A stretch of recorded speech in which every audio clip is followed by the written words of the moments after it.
We're at a momentous development in the last 2 years. We fought during these 2 years to achieve our war aims.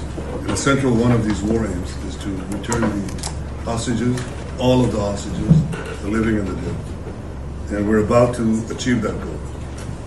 We couldn't have achieved it without the extraordinary help of President Trump and his team, Steve Witkoff and Jared Kushner.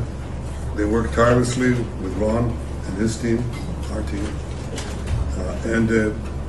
That and the courage of our soldiers who entered Gaza and the combined military and diplomatic pressure that isolated Hamas, I think, has brought us to this point.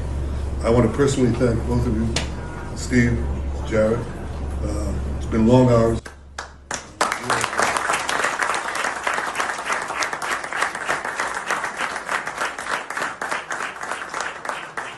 You've worked around the clock, but not only worked, I think you put in your brains and your hearts.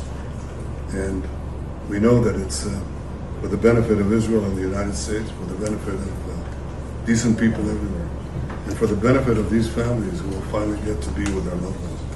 And I want to thank you on their behalf as well, and on behalf of the people of Israel. Thank you. Obviously, bringing the hostages home it's been a priority for President Trump for a very, very long time, and we've all worked very tirelessly to do that. But I really want to say that this all would not have been possible without the bravery of the IDF and the soldiers, what they've accomplished not just in Gaza, but also what they've done in the theater over the last couple of years to eliminate Hezbollah in the north and really degrade them. What you were able to do in Iran, it really helped set a big tone. But particularly seeing the way that your citizen army, I know a lot of you, probably all of you, have family, friends who were in this effort, really put your sacrifices on the line to fight for your country and to try to make a difference. I think that made a very, very big difference in there. And I want to just give a very, very special thanks to Prime Minister Netanyahu, who really did an incredible job with this and did a great job with the negotiations. You held your lines firm, and I think that between you and President Trump, you had a lot of alignment on what the end state should be. The hard job was the Prime Minister's. He had the job of protecting this country. He had the job of making tough choices with regard to how tough to be with Hamas, when to be flexible, when not to be flexible. I think to myself all the time, I lost sleep over it. What would I have done in some of those circumstances?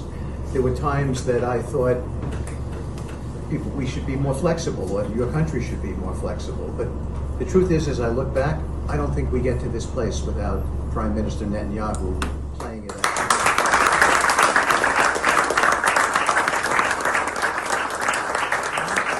And I'm not just saying that. They're not just words. The president believes that. My president believes it. He believes that Prime Minister Netanyahu made some very, very difficult calls, and lesser people would not have made those calls. And here we are today because Hamas had to, they had to do this deal.